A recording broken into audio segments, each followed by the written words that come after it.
Welcome to a new episode of Juan's World, where I'm continuing my series on oppositions and opposites. And today I'm going to talk about yes and no, which seems like an awfully simple opposition at the outset, but you'll see that it's not anywhere near as simple as you might believe. And I'm also noticing in my viewer, which I'm watching so that I can pay attention to being centered in the frame, that I did just take a shave, which is a good thing because I'm in the habit of doing my first take and then looking back at it to make sure the lighting's okay and then saying, need a shave. The fact of the matter is that I don't really much care about shaving. I don't look in the mirror in the morning. I shave when I feel like it, usually once a week, and usually right before this video. And I don't really care, except that if I were completely clean shaven and then didn't shave for a while, it would look okay. It would look just like, okay, Juan's having a little bearded episode or something like that. But because I have chops, if I don't shave, it's very clear that I haven't shaved. And no, I'm not going to do shaven and unshaven as an opposition anytime soon. But I will talk about yes and no today. So let's get into it.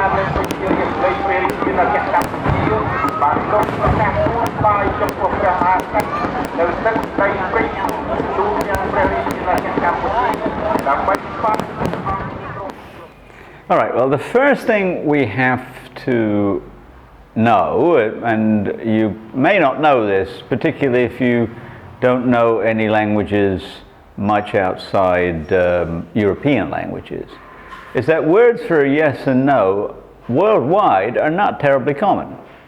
In Mandarin Chinese, for example, also Irish Gaelic, you can assert something when asked a question, or you can deny it, but you don't have a simple word for yes or for no.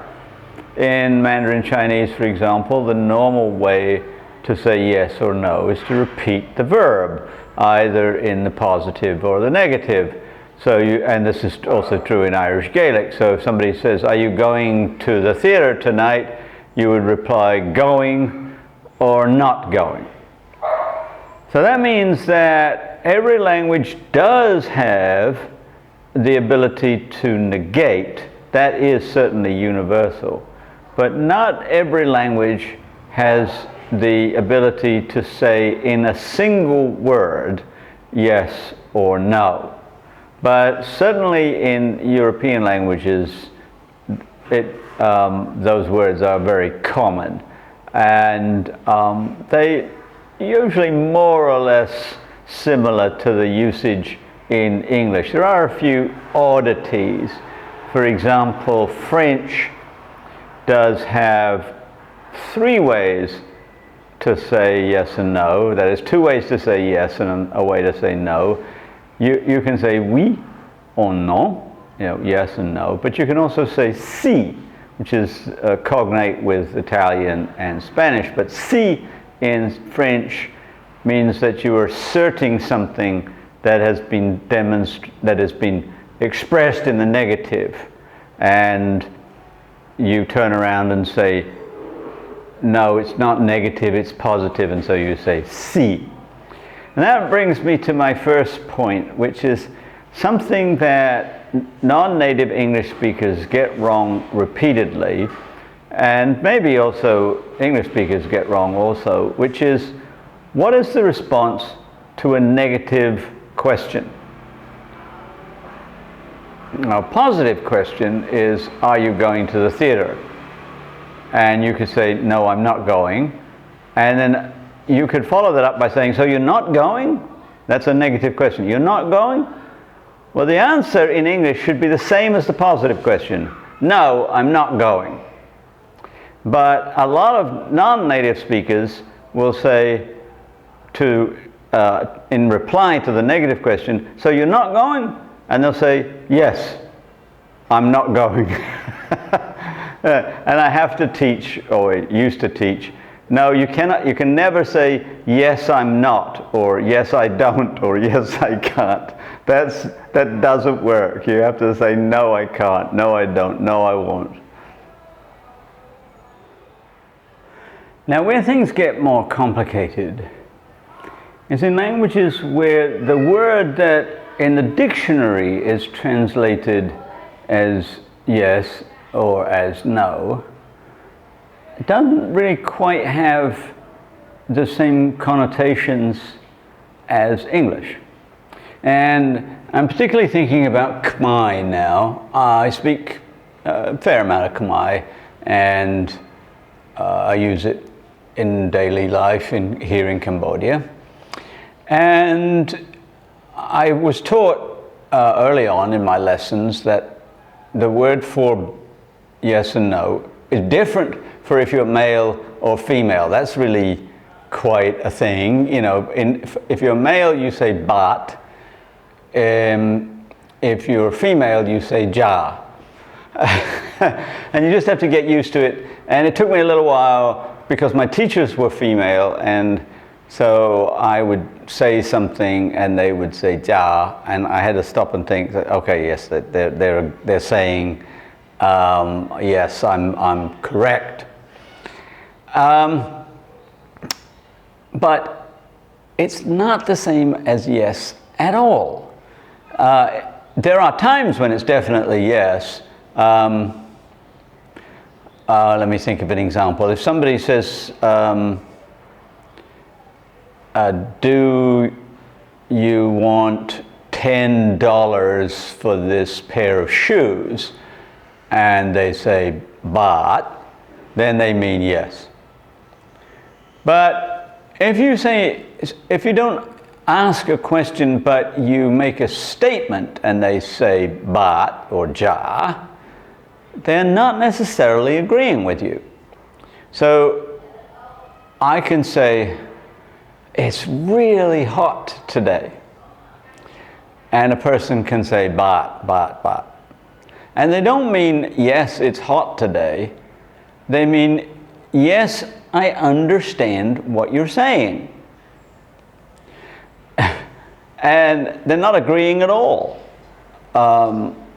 They're just assenting to your statement as your feeling, not assenting as their feeling too, that they're agreeing.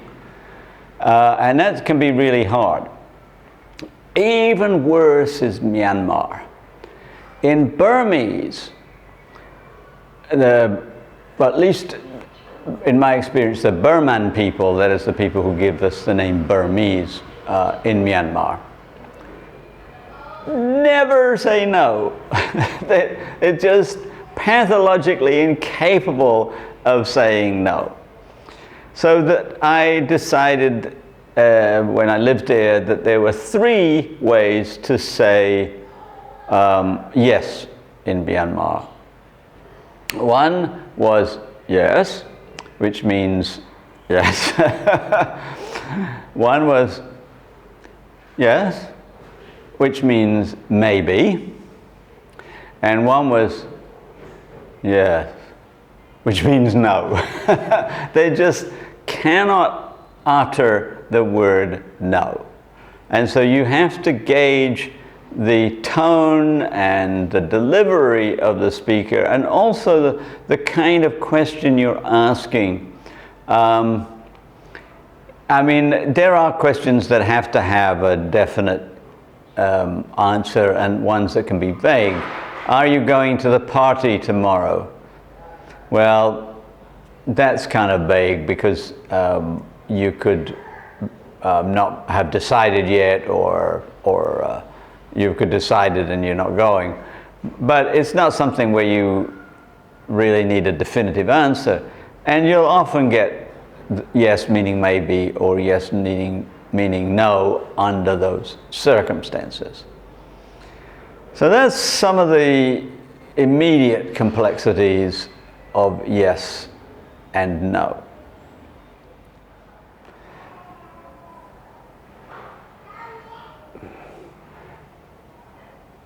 Now, there are times when it's not a good idea to say no or yes when you're asked a particular question, even though you're lying. And I'll take a clip from the television series Friends as my first example, and it's very sexist, and I, understand that. But I don't like the series because it's homophobic, sexist, all kinds of things that I don't like. But this one's just slightly amusing to me, and it makes a point, so I'll start with it. It's a scene where Chandler is a little worried about his relationship with his girlfriend. And so he's asking advice from Ross and Rachel, who at the time are committed boyfriend and girlfriend. And he says, my girlfriend asked me if I looked fat in these jeans, and I looked at her, and Chandler says, wait, you looked at her? The answer to that question is no. You don't look, you just say no. Then, yeah, okay, that's a sexist joke, and not going to make a big deal out of it. But there are times when you automatically say no, even if you're lying. For example, you're at the airport, you're checking in, and you've got some bags, and an official says to you, did anyone else pack your bags for you? And the answer is no. Because if you say yes, you're going to be subject to a complete search.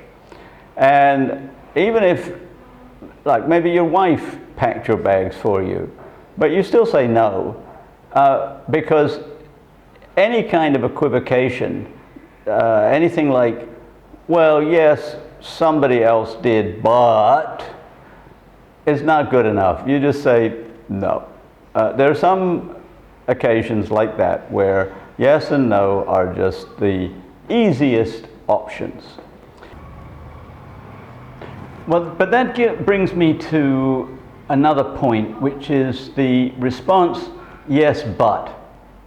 Now, there are times when yes, but is okay. Are you coming to the party? Yes, but I might be a little late. Do you have anything to eat? Yes, but I only have eggs. Will that be all right? I mean, those are occasions where yes, but is okay.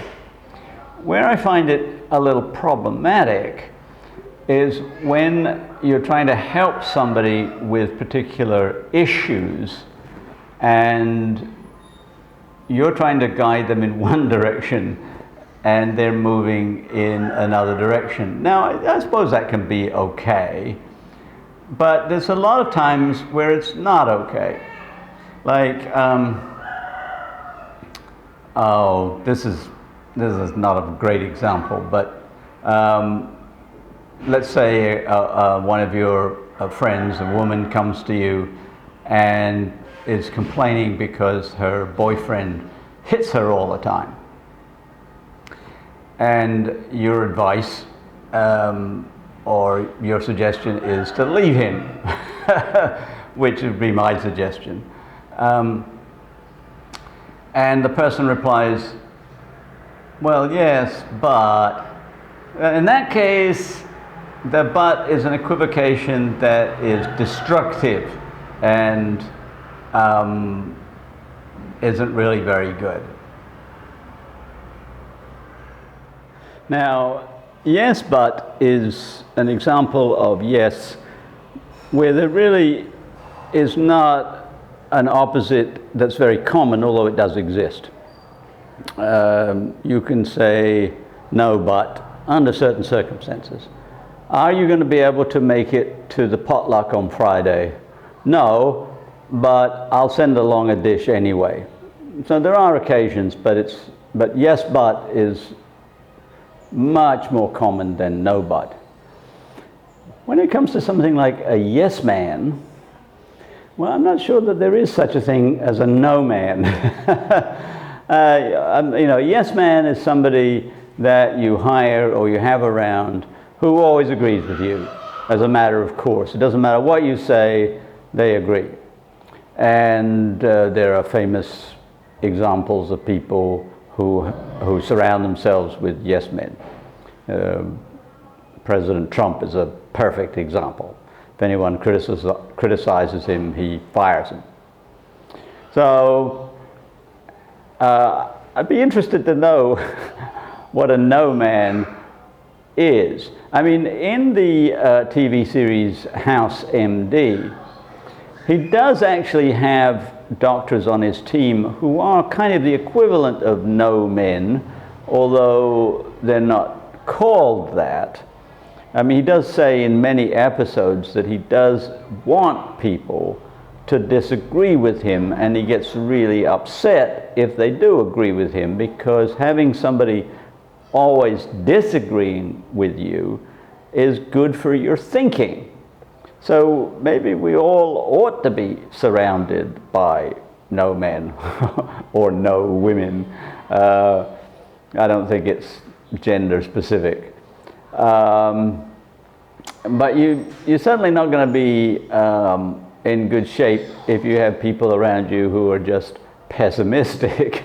I mean, that won't be very good. But if you have somebody, we sometimes call it playing devil's advocate, that you don't necessarily disagree with somebody innately, but you disagree for the sake of argument. So that's okay. I don't think I'd want to be surrounded by no men all the time, any more than I want to be surrounded by yes men. I want to be surrounded by people who think for themselves, sometimes say yes and sometimes say no.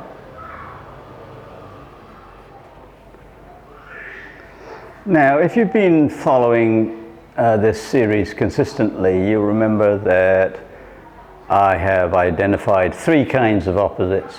The first is the mathematical or logical opposite, where one proposition and its opposite are mutually exclusive and there's no middle ground.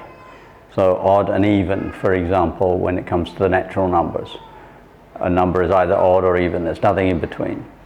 And then there's the kind of opposition where there's infinite possibilities in between. And we talked about one of those in my series on opposites for up and down.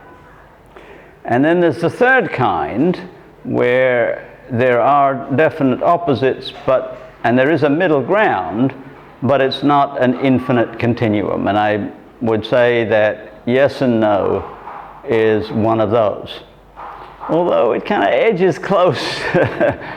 I'm going to maybe have to revise my taxonomy at some point, but strictly speaking, I think that yes and no has a lot of possibilities in between, but not an infinite number of possibilities.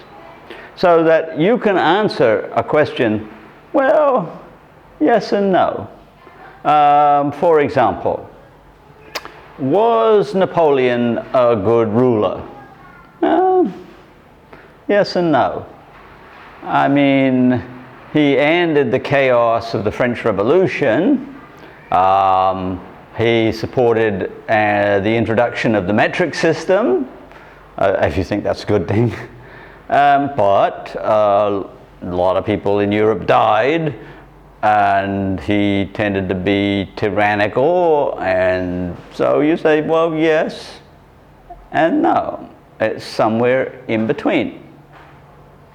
And an awful lot of questions have that middle ground. Now, linguistically, I am intrigued by yes and no in English for several reasons. One of them is that the words yes and no are not universal in the dialects of English. For example, in many Northern English and Scottish dialects, yes is replaced with I, and no is replaced with nay. Well, nay used to be a common negative particle in English, because English in the late middle period and early modern period used to have 4 ways of saying yes and no. There was yes, no, yea, and nay. And yes and no were the answers to questions couched in the negative, and yea and nay were the affirmative and the negative for questions couched in the positive. And we lost the yea and nay part and ended up with just the yes and no part.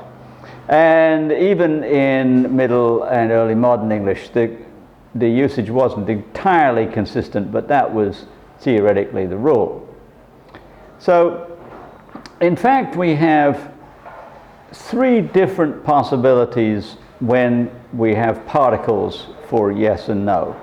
There's the 4-fold system of English, the 3-fold system of French and also of German, and then the 2-fold system. Which leads me to another really fascinating fact, well, fascinating to me, which is that yes and no are not isomorphic across any languages. There are no 2 languages that use yes and no in exactly the same way. Translation is always problematic. For example, yes and no in many languages, including English, are not adverbs or identifiable modifiers. We just have to call them particles. But in Spanish, the yes and no particles are actually definitively adverbs. They can modify a verb. So in the expression, I don't have a car, but he does, the response in Spanish of yes, but he does is sí, él tiene, where sí is unequivocally an adverb. And also in Spanish, it's very common to say y sí. There's e like in and sí, yes, but it's a strong affirmative. There is no way to just literally translate yes and no from one language to another, even when those particles exist. That is just fascinating to me. What does it tell you about humans? Obviously in some cases, as I'm saying in the case of Myanmar, they don't like to say no. But that has to do with cultural preferences about being agreeable or being disagreeable. They just don't like to be disagreeable. And of course there's other cultures where they're perfectly happy to. There's also the issue of reduplication, which is not so common in English. You might very well hear somebody say, oh, no. All right, that's okay. But you don't often hear people saying, yes. But you will hear Spanish speakers constantly saying, oh, sí. Duplicating or triplicating, normally not more than that. And they'll more rarely say no. I mean, they'll say no, but they'll say sí, with great frequency. So at this point, I want you to give me a yes. Give me a like and a subscribe, and I will see you next time, probably for more mushrooms. Yes or no is still in the balance.